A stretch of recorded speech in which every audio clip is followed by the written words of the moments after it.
Hey, hello. Balik lagi di channel Spoiler Moon dan kita akan lanjutkan lagi kisah hidup Tuan Muda Yun. Di akhir part kemarin, pertikaian antara kamar dagang Tian Yuan dan pavilion Tian Yi akhirnya mencapai titik tengah. Kedua belah pihak sepakat untuk melakukan pertarungan di antara generasi muda. Karena kalau para senior yang bertarung, mereka takut kota Songyue akan hancur. Nah, hari ini kita akan lihat pertarungan generasi muda antara kamar dagang Tian Yuan dan pavilion Tian Yi. Oleh karena itu, kita sambung kisah hidup Tuan Muda Yun di part 17. Setelah menerima perintah dari Su dan He, Liang Yuyi maju. Dia tampak begitu yakin dan berkata, "Tetua, tenanglah, aku tidak akan mengecewakanmu." Suaranya terdengar lembut dan jernih. Namun setiap orang bisa merasakan keyakinan mutlak dalam setiap perkataan Liang Yuyi. Su dan He pun jauh lebih tenang. Jangan pernah ragu, jika memungkinkan bunuh saja perwakilan mereka. Baik, jawab Liang Yuyi mengangguk. Saat Liang Yuyi mengangkat wajahnya, sorot matanya terlihat tajam seperti bilah pisau. Su dan He kemudian menatap Ding Ling Er dengan tatapan dingin. Karena duel dipercepat, siapa yang akan kalian kirimkan? Ding Ling Er, apa kau akan turun tangan sendiri? Atau kau akan mengirimkan Li Yun Xiao yang asal-usulnya tidak jelas itu? Tentu saja aku yang akan bertarung, kata Yun Xiao menjawabnya dengan santai. Kalau pemimpin kami turun tangan sendiri, bukankah itu sama saja dengan merendahkan martabatmu? Sorot mata Liang Yuyi semakin tajam. Kalau kau adalah lawannya, ini akan menjadi semakin menarik. Namun, hanya anggota muda dari serikat pedagang yang diizinkan untuk bertarung. Kudengar, kau adalah penguasa kota Tianwu di wilayah selatan. Lantas apa kualifikasimu untuk mewakili kamar dagang Tian Yuan? Su dan He pun berkata, "Itu benar. Jika orang luar dapat bertarung sesuka hati, kami pun dapat memanggil bala bantuan dari dunia luar." Luo Ying mengerutkan kening. "Li Yun Xiao, apakah kamu anggota kamar dagang Tian Yuan? Kalau memang bukan, kamu sama saja melanggar aturan. Hanya anggota resmi yang diperbolehkan mengikuti duel ini. Kalau tidak, Ding Ling Er lah yang harus turun tangan sendiri." Ding Ling Er telah mempersiapkan jawaban sebelumnya. Ia menjawab, "Li Yun Xiao adalah tetua eksternal yang dipekerjakan oleh kamar dagang Tian Yuan kami." Mendengar itu, Su dan He tertawa dingin. "Hah, tetua eksternal? Jangan bercanda. Kau pikir alasan seperti itu cukup untuk menipu anak kecil?" Bahkan para anggota dari sekte uang ataupun guild dagang Forpol pun tampak ragu. Status tetua eksternal memang bisa diberikan dengan mudah, tetapi kedudukannya tidak sekuat tetua resmi. Ding Ling Er sebenarnya berniat menjadikan Yun Xiao sebagai tetua resmi, tetapi ia khawatir kalau Yun Xiao merasa tidak nyaman dengan gelar itu, mengingat statusnya adalah penguasa kota Tianwu. Liang Yuyi pun tersenyum tipis. "Tetua eksternal? Yun Xiao itu adalah penguasa kota Tianwu. Mana mungkin ia menjadi tetua eksternal dari serikat pedagang? Kecuali kalau dia menikahi Ding Ling Er dan menjadi menantu dari kamar dagang Tian Yuan. Maka itu baru bisa dikatakan sah." Tubuh mungil Ding Ling Er langsung bergetar. Wajahnya pun memerah hingga telinga. Ia buru-buru menundukkan kepala. Sementara Mo Xiaochuan dan Cao Hang Haolian saling bertukar pandang dan tertawa kecil, seolah-olah mereka sedang melihat sebuah tontonan. Sementara Yun Sang yang berdiri di samping, dia pun tampak gugup dan seolah-olah merasa kehilangan. Dia takut kehilangan Yun Xiao. Tapi Yun Xiao tampak tersenyum santai. Dia berkata, "Hubunganku dengan Ling Er adalah urusan kami pribadi. Tidak perlu dijelaskan kepada orang luar seperti kalian. Mengenai identitasku, jika kalian penasaran, aku yang akan menjelaskannya." Seperti yang kalian tahu, bahwa kota Tianwu berada di bawah otoritas dagang Kamar Dagang Tianyuan di wilayah selatan. Sebagai penguasa kota Tianwu, aku secara otomatis berada di bawah yurisdiksi Kamar Dagang Tianyuan. Maka, statusku sebagai tetua eksternal juga setara dengan tetua resmi dari Kamar Dagang Tianyuan. Mendengar itu semua orang terdiam. Kata-kata Yun Xiao barusan jelas berarti. Meski sebelumnya kota Tianwu tidak punya hubungan dengan Kamar Dagang Tianyuan, tapi karena Yun Xiao sudah mengatakan itu, artinya kota Tianwu saat ini sudah sepenuhnya menjadi bagian dari Kamar Dagang Tianyuan. Ding Ling'er pun ikut terkejut mendengar perkataan dari Yun Xiao. Perlahan hatinya merasa hangat. Dengan kekuatan dan status Yun Xiao, apalagi dengan menguasai tempat suci seperti Tianwu, dia seharusnya bisa membangun sektenya sendiri dan berkembang sampai level yang setara dengan 7 kekuatan besar di masa depan. Tetapi sekarang dia justru menyerahkan benteng sepenting kota Tianwu pada Ding Ling'er tanpa ragu sedikit pun. Yang lebih penting, Yun Xiao bahkan tidak menyangkal hubungan mereka di depan umum. Meski ucapan Yun Xiao terkesan santai dan samar, maknanya sangat dalam dan itu membuat Ding Ling'er senang. Sementara orang-orang dari kuil dagang Porpol ataupun sekte uang juga tampak tidak senang ketika mendengar ini. Persaingan di serikat pedagang memang sengit. Wilayah selatan awalnya sudah seperti wilayah buangan yang hampir ditinggalkan. Hanya kamar dagang yang sekarat seperti Kamar Dagang Tianyuan yang mau bertahan di sana. Namun, siapa sangka Kamar Dagang Tianyuan justru menemukan kota Tianwu, sebuah harta karun yang besar. Wajar kalau sekarang ada banyak orang yang merasa kesal ketika mendengar ini. Sementara itu, Liang Yuyi kini terlihat memahami situasinya. Dia sudah mengerti alasan dari Yun Xiao, jadi dia berkata, "Kalau kau bahkan rela menyerahkan kota Tianwu-mu, aku pun tidak punya alasan untuk protes. Baiklah, ayo kita mulai duel ini. Kau bisa menggunakan nyawamu untuk memberikan kontribusi terakhir pada Ding Ling'er." Yun Xiao tertawa keras. "Kau sangat percaya diri, Nona. Bagus, aku suka." Yun Xiao lalu melangkah keluar dari barisan Kamar Dagang Tianyuan dengan santai.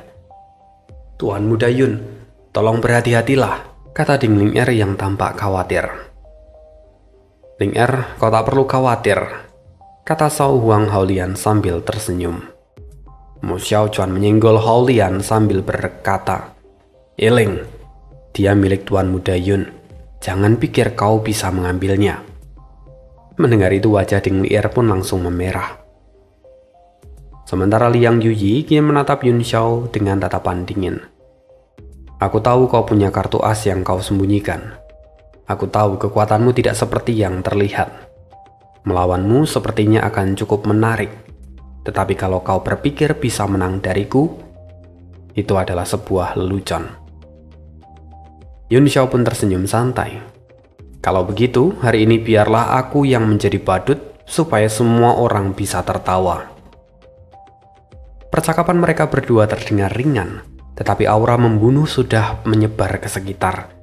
Semua orang kini segera mundur dan memberi mereka berdua ruang. "Hei, kalau cuma melihat saja rasanya kurang seru. Bagaimana kalau kita taruhan?" Qian Wudi tiba-tiba berseru pada semua orang. Tang Xin pun tersenyum kecil sambil mengamati situasi. Liang Yuyi adalah salah satu ahli papan atas dari serikat pedagang. Kekuatannya sulit untuk diukur. Mungkin hanya Li Feiyu yang bisa dikatakan selevel dengan Liang Yuyi. Sementara di sisi lain, Yun Xiao sudah mencapai ranah Martial Emperor dan dia selalu diselimuti oleh misteri. Seperti apa rahasia yang belum terbuka? Jujur ini taruhan yang cukup menarik. Qian Wudi terkekeh. "Hah, santai saja, ini cuma hiburan. Kalau aku lihat, peluang Yun Xiao tidak lebih besar daripada Liang Yunyi. Mungkin 1:2. Bagaimana menurutmu?" Tang Xin mengangguk pelan. Masuk akal. Sejujurnya aku tidak yakin Yun Xiao akan menang. Tapi aku ini orang yang suka taruhan. Aku akan menaruh 10 juta Primordial Stone kelas menengah untuk Liang Yuyi. Qian Wudi mencibir sambil menggelengkan kepala. Hah, terlalu kecil. Apa Tuan Muda Xin tidak tahu malu? Tang Xin tertawa lepas. Baiklah, akan kutambahkan 100 juta untuk Liang Yuyi. Qian Wudi tersenyum tipis. Di antara semua orang yang hadir, mungkin dirinya lah yang paling memahami kekuatan Yun Xiao. Ia masih ingat dengan jelas peristiwa di Gunung Meru. Kala itu Yun Xiao baru di tingkat Grandmaster dan dia sudah mampu menghadapi makhluk sekelas Dijia. Kini, setelah mencapai ranah Martial Emperor, Qian Wudi memiliki keyakinan penuh bahwa Yun Xiao pasti mampu mengalahkan Liang Yuyi. Zhang Chong menimpali sambil tersenyum. Tuan Muda Wudi, Anda sungguh berani membuka taruhan dengan selisih kekuatan sebesar ini. Jangan-jangan nanti sekte uang kita justru bangkrut. Kalau begitu aku akan ikut bertaruh 500 juta Primordial Stone untuk Liang Yuyi. Qian Wudi menghela nafas dan wajahnya tampak masam. Tetua Zhang, tolong jangan membuat permainan ini menjadi terlalu serius. Orang tidak memahami situasi biasanya memang yang paling berani. Zhu Danhe tiba-tiba memotong. Dengan suara dingin dia berkata, aku akan ikut bertaruh 50 miliar Primordial Stone untuk kemenangan Liang Yuyi. Beranikah kalian menerima ini? Suasana seketika mencekam. 50 miliar Primordial Stone adalah jumlah yang mampu menggulingkan kamar dagang menengah. Bahkan, para pemimpin besar serikat pedagang jarang berani mempertaruhkan dana sebesar ini. Qian Wudi perlahan mengerutkan alisnya. Meskipun keyakinannya pada Yun Xiao tak tergoyahkan, besar taruhan ini tetap membuat telapak tangannya berkeringat dingin. Karena kalau ia kalah, ia harus membayar setengahnya, yaitu sebanyak 25 miliar Primordial Stone. Membayangkan ayahnya datang dan menamparnya karena kebodohannya sudah cukup membuatnya pusing. Qian Wudi menoleh sekilas pada Yun Xiao yang kini berdiri santai di kejauhan. Dia tersenyum seakan tidak memikul beban apapun.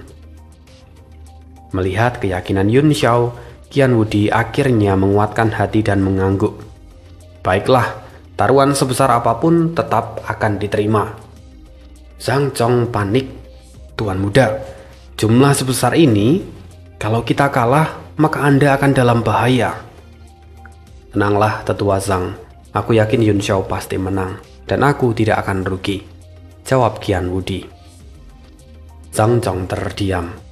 Dia memandang Yun Xiao dengan tatapan tajam, berusaha menemukan keistimewaan yang tersembunyi. Tapi mau dilihat dari manapun, Yun Xiao adalah seorang Martial Emperor bintang 2 biasa saja. Tak ada aura aneh yang terpancar darinya. Sementara itu saat ini Zhu Danhe menyeringai. Kau memang berani, Tuan Muda Wudi. Kalian semua, ikutlah bertaruh. Para anggota Pavilion Tianyi mulai memasang taruhan secara masif. Semua di bawah tekanan Zhu Danhe, tidak ada yang berani menolak. Apalagi setelah melihat Zhu Danhe yang berani menginvestasikan angka yang begitu besar, mereka pun semakin percaya diri untuk kemenangan Liang Yuyi. Taruhan untuk Liang Yuyi melonjak pesat. Orang-orang dari kuil dagang Forpol dan gedung 10.000 harta karun turut memasang taruhan dalam jumlah besar. Hanya segelintir orang yang berani bertaruh pada Yun Xiao dan jumlahnya tidak terlalu signifikan. Dalam waktu singkat, total taruhan pada pihak Liang Yuyi menembus 200 miliar Primordial Stone. Qian Wudi mulai berkeringat dingin. Dia merasakan tekanan besar yang membebani pikirannya. Kalian sungguh tidak tahu belas kasih, berusaha membunuhku dengan cara seperti ini, kata Qian Wudi yang tampak mengeluh. Namun Tang Xin justru tertawa riang. Inilah sensasi dari sebuah taruhan, Tuan Muda Wudi. Ia lalu menambahkan, taruhannya sebesar 500 juta untuk Liang Yuyi ditambahkan menjadi 1 miliar. Kini, beberapa seniman bela diri bahkan nekat menggadaikan harta pribadi mereka demi mengikuti taruhan ini. Sementara itu, jumlah taruhan pada Yun Xiao masih di bawah 100 juta. Itu adalah selisih yang sangat timpang. Tiba-tiba, Ding Ling Er angkat bicara dengan suara tenang. Kamar dagang Tian Yuan bertaruh 50 miliar primordial stone untuk kemenangan Tuan Muda Yun. Semua orang tersentak. Namun setelah memikirkannya lebih jauh, keputusan ini tetap masuk akal. Karena kalau kamar dagang Tian Yuan kalah, mereka akan tersingkir sepenuhnya dari serikat pedagang. 50 miliar primordial stone bisa jadi adalah seluruh kekuatan yang mampu mereka kerahkan saat ini. Bagi Ding Ling Er, ini bukan hanya soal kelangsungan hidup kamar dagang Tian Yuan. Ini juga tentang kepercayaannya pada Yun Xiao. Tidak berhenti di situ, Mu Xiaochuan ikut bicara. Kalau aku menggadaikan pedang pembasmi iblis Tianggang milikku dengan nilai 50 miliar primordial stone, apakah itu bisa diterima? Qian Wudi terkejut. Tentu saja bisa diterima, tapi apakah Anda juga akan bertaruh pada Yun Xiao? Jelas. Kalau Tuan Muda Yun kalah, maka nyawaku akan ikut melayang. Untuk apa aku mempertahankan pedangku? Kata Mu Xiaochuan dengan acuh tak acuh. Qian Wudi pun menghela nafas panjang. Baiklah kalau begitu, saya akan menerimanya. Setidaknya saat ini, total taruhan untuk Yun Xiao sudah jauh lebih membaik. Kalaupun sampai kalah, beban yang harus ditanggung Qian Wudi tidak terlalu besar. Namun ini masih belum selesai. Yun Xiao angkat bicara. Dia berkata, hanya sebesar ini, itu belum cukup. Semua orang menoleh dengan rasa penasaran. Lalu dengan tenang Yun Xiao mengangkat tangannya. Seketika energi elemen api menyebar di udara. Lalu segunung kristal emas api selatan muncul di hadapan mereka semua. Aku gadaikan semua kristal emas api selatan ini. Nilainya kira-kira 50 miliar primordial stone. Taruhanku untuk diriku sendiri. Semua orang terkejut. Mata mereka berbinar terpikat oleh kekayaan ini. Bagi para seniman bela diri dari jalur elemen api, harta ini jauh lebih berharga daripada apapun. Sang Chong mengambil salah satu kristal dan memeriksanya dengan teliti. Dia mengangguk. Ini adalah kristal emas api selatan yang murni. Bahkan kamar dagang angin petir mungkin tidak memiliki jumlah sebesar ini. Qian Wudi tersenyum pahit. Awalnya dia hanya berniat membuka taruhan kecil. Siapa sangka situasinya berkembang menjadi taruhan kolosal seperti ini. Kalau Yun Xiao menang, ia akan memperoleh keuntungan besar.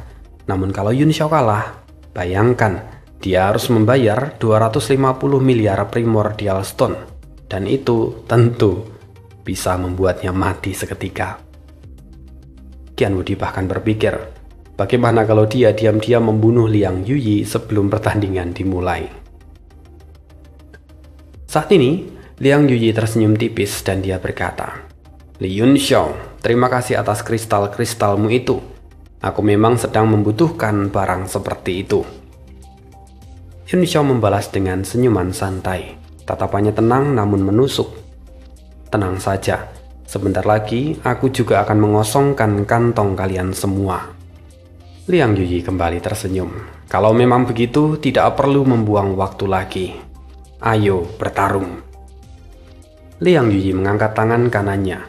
Lalu sebuah pedang ilusi muncul di udara dan menebas langsung ke arah Yun Xiao. Gerakannya bersih dan tegas, tanpa ada sedikit pun celah atau kecerobohan. Meskipun tampak sederhana dan lugas, namun setiap gerakannya memancarkan keindahan yang memukau. Yun Xiao masih tetap tenang. Dia tengah memikirkan metode terbaik untuk mengakhiri pertarungan ini. Bagaimanapun, di arena ini hadir banyak ahli yang memiliki kemampuan luar biasa. Sehingga ia harus menghindari penggunaan beberapa teknik khas miliknya seperti tubuh emas abadi dan 3 jurus pedang. Karena kalau sampai terbongkar, maka ini hanya akan menimbulkan bencana besar. Boom! bayangan pedang itu jatuh dari langit dan menghantam tanah, meninggalkan sebuah lubang yang besar. Yun Xiao dengan mudah menghindar menggunakan teknik gerakan kaki yang indah dan ringan. Liang Yuyi segera bergerak maju, gerakannya secepat kilat. Bayangan tubuh mereka berkelebat dan memenuhi tempat itu. Pergerakan keduanya begitu cepat hingga sulit untuk diikuti mata telanjang. Meski begitu, sebagian besar ahli yang ada di sana dapat melihat pertarungan itu dengan jelas. Teknik Liang Yuyi sangat dalam dan terasa. Lapisan tipis cahaya merah mengelilingi gaun hijaunya, dan setiap serangan telapak tangannya dilancarkan dengan tempo yang mantap dan penuh perhitungan. Sementara di sisi lain, Yun Xiao tampak sedikit tertekan di bawah serangan jarak dekat lawannya. Tapi, ia tidak berada dalam posisi yang dirugikan. Ia dengan sengaja menghindari benturan langsung dengan kekuatan telapak tangan Liang Yuyi. Bagaimanapun, perbedaan tingkat kultivasi mereka sangat besar, dan jika Yun Xiao memaksakan untuk konfrontasi secara langsung, ia hanya akan mengalami kerugian. Liang Yuyi pun menyadari hal ini. Dia berencana memanfaatkan keunggulannya dalam hal kultivasi untuk menguras ki vital milik Yun Xiao. Pada saat ki vital Yun Xiao habis, kartu truf sehebat apapun tidak akan berguna di hadapannya. Ia akan menjadi harimau kertas yang tak lagi menakutkan. Zhan Chong yang melihat semua itu tampak heran. Li Yun Xiao ini memang agak aneh. Ia hanyalah seorang martial emperor bintang 2. Tetapi bagaimana bisa ia bertahan begitu lama menghadapi Liang Yuyi? Tubuhnya tampak mampu menahan semua kekuatan besar ini. Mungkinkah ia juga mengkultivasikan tubuh fisiknya? Sementara Qian Wudi kini kembali teringat peristiwa di Gunung Meru. Ketika Dijia pernah berusaha merebut kuali milik Yun Xiao, namun gagal karena tubuh jasmaninya terlalu kuat. Aku paham sekarang. Zhang Chong mengangguk.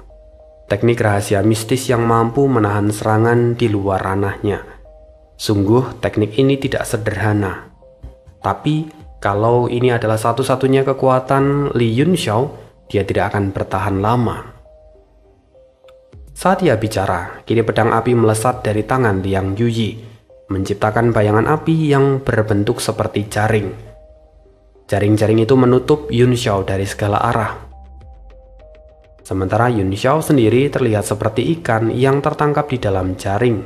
Dia tidak punya tempat untuk melarikan diri. Tapi, siapa yang mau melarikan diri? Yun Xiao membentuk segel dengan satu tangan dan dia berkata, "Auman naga air." Elemen air di udara segera berkumpul dan membentuk bola di ujung jari Yun Xiao. Bola itu perlahan membentuk sosok naga yang melingkupi tubuhnya. Dipadu oleh segel di jarinya, bola air itu menerjang jaring api. Di dalam naga air itu samar-samar tampak bayangan pedang. Sulit untuk membedakan apakah itu benar-benar naga air ataukah cahaya pedang. Namun kekuatan pada ujung bola air itu sanggup menghancurkan jaring api hanya dalam satu tusukan. Shhh. Begitu naga air itu menyentuh jaring api segera menguap dan menciptakan kabut. Di tengah kabut itu, pedang panjang berkilauan dengan cahaya dingin menebas jaring api hingga terbelah. Saat pedang dingin langit utara menerobos jaring api itu, Yun Xiao terbang meraih gagangnya dan kemudian melesat keluar dari kepungan. Tapi Liang Yuyi belum selesai. Mati! Dia berteriak saat api membumbung dari bawah kakinya dan kemudian aura di sekelilingnya melonjak. Puncak kekuatan martial supreme bintang 3 ditunjukkan pada semua orang. Jaring-jaring api yang tersisa kini memadat menjadi bola api yang berputar seperti matahari kecil. Dia memancarkan gelombang panas yang menekan seluruh tempat itu. Seni ilahi matahari agung, perubahan matahari berkobar. Liang Yuyi mengangkat telapak tangannya dan bola api itu meluncur turun bagaikan meteor, menyegel seluruh ruang gerak Yun Xiao.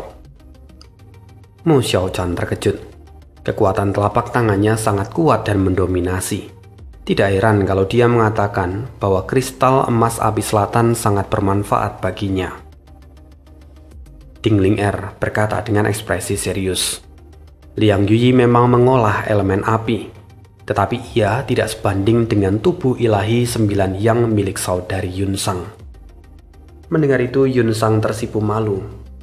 Jangan memujiku, saudari Ling, kekuatanku masih jauh di bawahnya.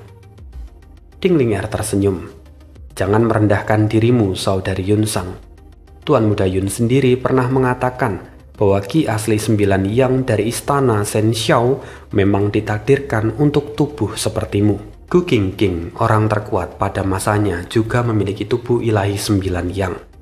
Masa depanmu sangat cerah. Aku harap di masa depan kamu tidak melupakan aku. Mendengar itu, hati Yun Sang terasa manis. Namun juga diselimuti kabut tipis, karena Yun Xiao bahkan tidak pernah mengatakan itu padanya secara langsung. Tetapi Yun Xiao rupanya telah membicarakan itu pada Ding Ling Er. Kembali ke pertarungan. Di tengah lautan api, pupil Yun Xiao mengecil. Ia tersenyum. Akhirnya kau mulai serius. Ruangan di sekitarnya telah disegel sepenuhnya oleh kekuatan Liang Yuyi. Hal itu membuat Yun Xiao nyaris mustahil untuk berpindah. Tapi Yun Xiao sangat tenang. Dia membalikan tangannya dan mengayunkan sinar pedang. Lalu 9 teratai hijau bermekaran di depannya. Teratai itu membentuk barisan pertahanan untuk menahan serangan api matahari milik Liang Yuyi. Apa yang terjadi? Bagaimana mungkin kekuatan matahari dari seorang martial supreme bintang 3 bisa diblokir olehnya? Orang-orang di sekitar terkejut, bahkan wajah Su Dan He mulai terlihat suram. Mungkinkah itu karena pedang es di tangannya? Aura dingin dari pedang itu pasti cukup kuat untuk menahan api yang dari Liang Yuyi, kata seseorang. Yang lain pun setuju dan mulai membicarakan pedang milik Yun Xiao. Sementara Liang Yuyi tampak mengerutkan kening. Ia sendiri tampak sulit untuk percaya kalau Yun Xiao mampu menahan serangannya. Liang Yuyi kembali mengeluarkan gerakan yang lain. Ia mengubah segel mantra di tangannya menjadi garis api. Bola api yang semula tertahan oleh teratai milik Yun Xiao kini terbelah menjadi 2, lalu terbelah lagi menjadi 4. Dalam sekejap 4 buah matahari berputar dan menghantam teratai secara bersamaan. Wajah Yun Xiao sedikit berubah. Meskipun kekuatan keempat bola api ini tidak mengalami peningkatan, namun tekanannya berlipat ganda. Dengan kekuatan seorang martial emperor bintang 2, dia tidak mungkin menahan serangan itu hanya dengan pedang bintang dingin langit utara. Jika kau tidak punya kartu truf lagi, maka kau harus pergi ke neraka, teriak Liang Yuyi yang mengendalikan keempat bola api itu dengan jarinya. Para anggota kamar dagang Tian Yuan kini mulai cemas. Bahkan Qian Wudi yang sejak awal sangat yakin pada Yun Xiao, kini dia mulai khawatir. Taruhannya terlalu besar untuk kalah kali ini. Yun Xiao masih tidak berniat untuk mengungkapkan tekniknya sendiri. Datanglah angin. Di antara alis Yun Xiao muncul mata surgawi kuno yang terbuka. Mata itu memancarkan cahaya yang mengerikan. Lalu angin astral mulai muncul dari kehampaan dengan kekuatan yang dahsyat. Yun Xiao mengangkat pedang bintang dingin langit utara ke langit, membimbing kekuatan angin astral yang tak terbatas untuk menyapu keempat bola api itu. Bola api akhirnya terhenti, seolah terperangkap di dalam pusaran angin yang sangat kuat. Kekuatan panasnya perlahan mulai memudar, seakan-akan ia terlahap oleh kekuatan angin yang dilepaskan Yun Xiao. Ekspresi Liang Yuyi berubah. Ia dapat dengan jelas merasakan bahwa angin di sekitar pedang Yun Xiao sangat tidak biasa. Angin itu perlahan-lahan memakan kekuatan matahari miliknya. Liang Yuyi berseru. Lalu keempat bola api itu berputar dengan cepat mengitari tubuhnya. Segel di tangannya semakin cepat dan kemudian elemen api di sekitarnya bergejolak.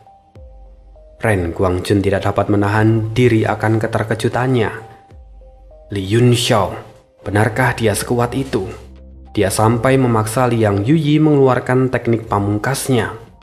Li Feiyu dengan serius berkata, dia jauh lebih kuat dari yang tampak di permukaan. Yang kukhawatirkan, sekalipun Liang Yuyi mengerahkan teknik pamungkasnya, dia tetap tidak akan mampu menahan Yun Xiao. Apa? Su Danhe menatap tajam. Omong kosong apa yang kau ucapkan? Tuan Muda Li, kau bahkan belum pernah melihat jurus pamungkas milik Liang Yuyi. Bagaimana bisa kau menilai seperti itu? Su Danhe membentak dengan nada dingin. Memang aku belum pernah melihatnya. Li Feiyu tersenyum getir. Tapi, aku pernah menyaksikan tebasan pedang milik Yun Xiao. Sejujurnya, aku ragu kalau aku sanggup untuk bertahan dari satu tebasannya. Ucapan itu membuat wajah Su Danhe berubah drastis. Matanya terlihat tidak percaya. Ren Guangxi menepuk pahanya keras-keras sambil mengumpat. Kenapa kau tidak mengatakan itu lebih awal? Aku sudah bertaruh 2 miliar untuk kemenangan Liang Yuyi. Li Feiyu tersenyum pahit.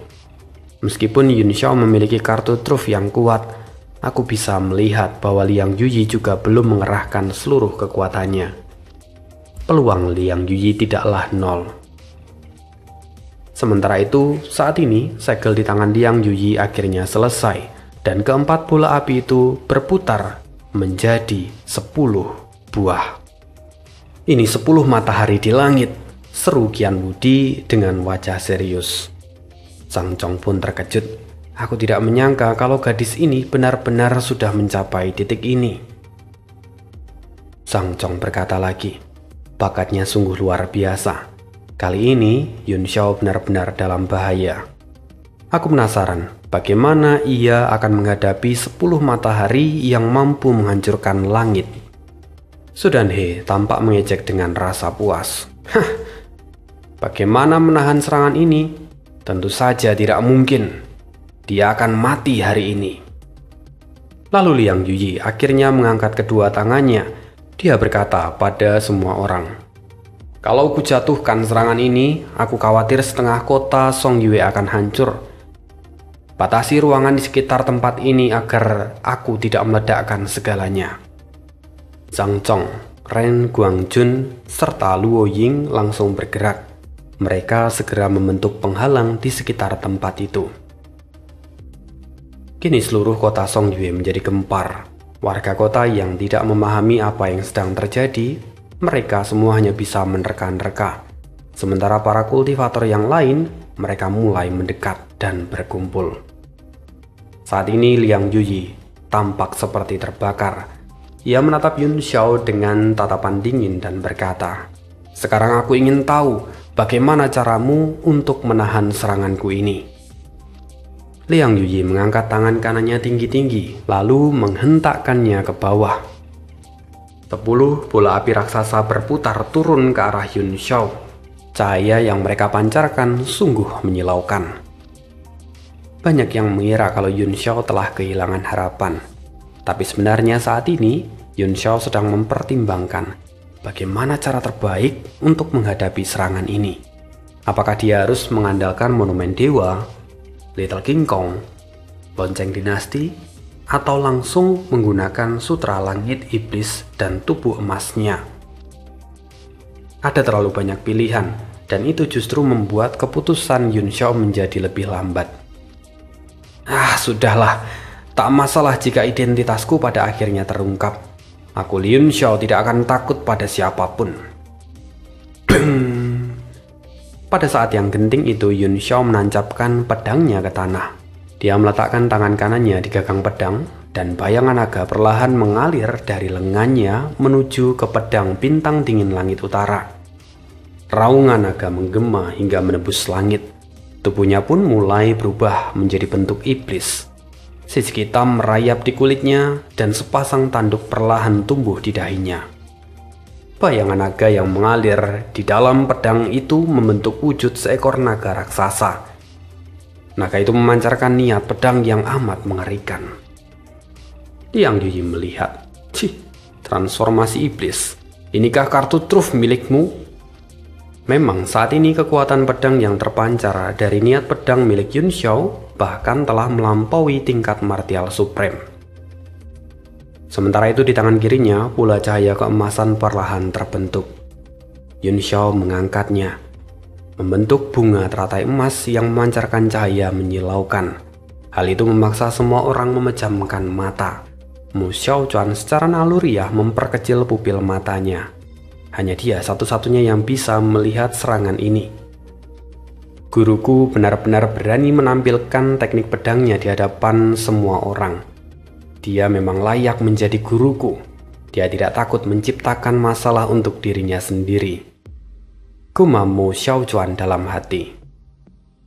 Saat rantai emas itu mekar, pedang bintang dingin langit utara Yun Xiao menembakkan sinar pedang berwarna pelangi.